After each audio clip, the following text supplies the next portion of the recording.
पहला सम संख्याएं, वे संख्याएं जो 2 से विभाजित हो जाएं, वे संख्याएं जो 2 से विभाजित हो जाएं, जैसे 2, 4, 2, 4, 6, 8, 10, 12, 14, 16, 18, 20 आदि तक अनंत तक जाएंगे। इसी प्रकार दूसरा विषम संख्याएं। विषम संख्याएं वे संख्याएं होती हैं जो 2 से पूर्णतः विभाजित ना हो। वे संख्याएं जो 2 से पूर्णतः विभाजित ना हो, जैसे 1, 3, 5, 7, 9, 11, 13, 15। इसी प्रकार ये संख्याएं पूर्णतः 2 से विभाजित नहीं होंगी, अतः ये संख्याएं विषम संख्याएं कहलाएंगी। तीसरा आपका लिखा हुआ है प्राकृतिक संख्याएं। प्राकृतिक संख्याएं वे संख्याएं होती हैं जो 1 से प्रारंभ होकर अनंत तक जाती हैं। कहाँ तक जाती हैं? अनंत तक। 1, 2, 3, 4, 5, 6, 7, 8, 9, 10 अनंत तक। अगला लिखा हुआ पूर्ण संख्याएं। वे संख्याएं जो 0 से प्रारंभ हो। पूर्ण संख्याओं में 0 लिया जाता है। 0, 1, 2, 3, 4, 5, 6 ... यानी अनंत तक जाएंगे। का मतलब क्या हुआ? अनंत तक। घात संख्याएं वे संख्याएं, इसको ध्यान से आपको समझना है।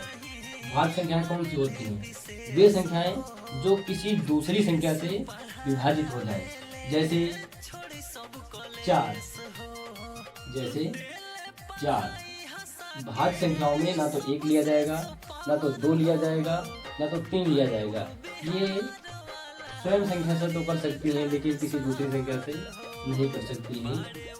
घात संख्याओं में 4, 6, 8, 9, 10। देखो 11 किसी से नहीं कटेगा, 12 कट जाएगा, 13 नहीं कटेगा, 14 कट जाएगा। इसी प्रकार आगे की तरफ चलते जाना है। अभाज्य संख्या कौन सी होती हैं? अभाज्य संख्याएं वे संख्याएं होती हैं जो किसी दूसरी संख्या से ना विभाजित हो।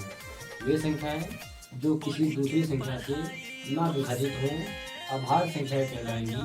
जैसे 1, 2, 3 ये किसी दूसरी से विभाजित नहीं होंगी। और 5 होगा, इसमें 7 लिया जाएगा, 7 आ जाएगा, 10 नहीं होगा, 11 हो जाएगा, 13 हो जाएगा, 17 हो जाएगा, 19 हो जाएगा। इसी प्रकार डाटा की तरफ जाएंगे। परिमेय संख्या कौन सी होती है? वे संख्याएं जिनको हम P/Q यानी अंश और हर के रूप में लिख सकते हैं, परिमेय संख्या कहलाती है। जैसे 1, 2, 3, 4, 5 ज़्यादा, और इसी प्रकार और सी हो जाएगी। अपरिमेय संख्याएं जिनको हम P/Q के रूप में नहीं लिख सकते हैं, अपरिमेय संख्या कहलाती हैं। जैसे √2, √3, √5, √7 आदि। गुणज वे संख्याएं जो किसी एक संख्या के सेम अंतर पर हो। जैसे अगर 2 की पूछी जाए, 2 की गुणज तो 2, 4, 6, 8, 10, 12, 14। यानी जिस संख्या का पूछा जाए उसमें उसी संख्या का अंतर होना चाहिए।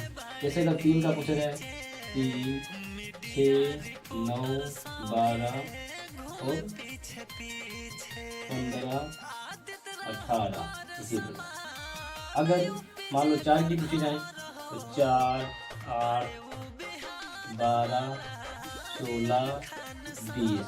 अगर 5 की पूछी जा रही है तो 5, 10, 15, 20, 25 आदि।